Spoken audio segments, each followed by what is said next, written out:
It is a center because it is between where we emerge from and what informs it. Suddenly, we realized there was a depth, another dimension all along.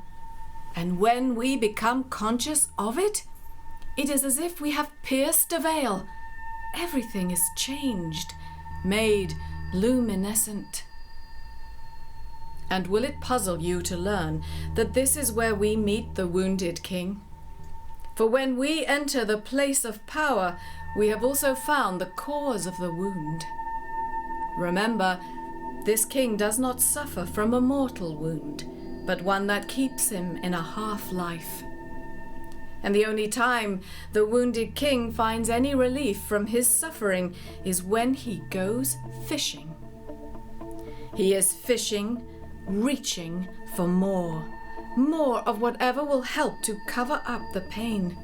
So he is sometimes called the Wounded Fisher King.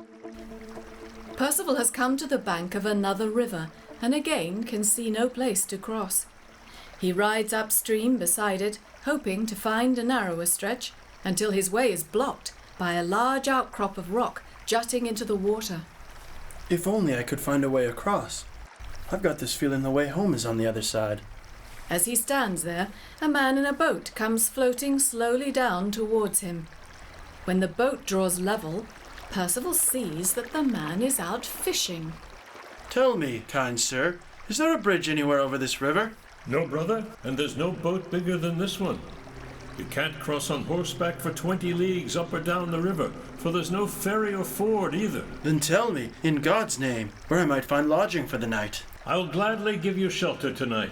Climb up through that fissure in the rock, and you'll see my house down in the valley below. Thank you, good sir. Perceval turned and eagerly climbed up as the man had told him. He reached the top of the crag and looked all around. This is odd. I see no sign of a castle. Don't say that fisherman was having me on. What a rotten trick. Giving me all those instructions and then nothing. Oh, there it is. That's a tower peering up above the treetops. But why didn't I see it before? It's as if it appeared out of nowhere. Perceval rides across the drawbridge and is greeted by serving lads who disarm him and take away his horse to be fed. At dinner time, Perceval is led down into a great hall full of rich tapestries and intricately carved pillars and lit by hundreds upon hundreds of candles. Perceval finds his host lying on a couch in front of a great fire. He is a handsome and distinguished-looking man, dressed all in purple and black. My friend, I hope you won't be offended that I do not get up to welcome you, but alas, I am unable to. Please, don't mention it. I'm not in the least offended. Raising himself up on his arm, his host gestures to Perceval. Come over here, my friend. Don't be afraid, but sit here beside me. You won't risk anything by it. Why, thank you, my lord. Where have you come from today? I set out this morning, sir, from bow repair. So help me God, you've had a long journey today. You must have started out before the watchman sounded the dawn. On the contrary, prime had already sounded. Suddenly the hall door is flung open and a handsome lad enters, carrying before him a magnificent sword. My lord king, your niece, the fair-haired maiden who is so beautiful, has sent you this sword. You will not see one finer. The pommel is of Arabian gold.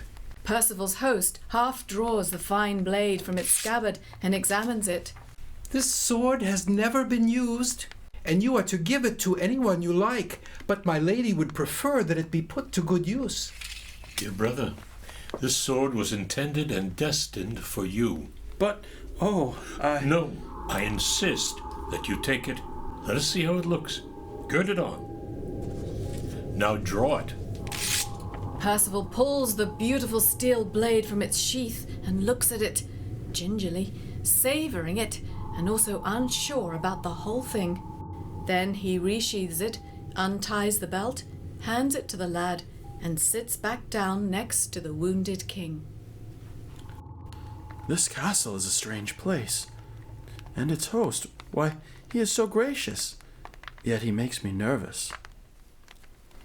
Perceval continues conversing with his host when he starts to notice that the hall is growing brighter. There are more episodes to come of Perceval and the Grail, and I've got a lot more to say about it.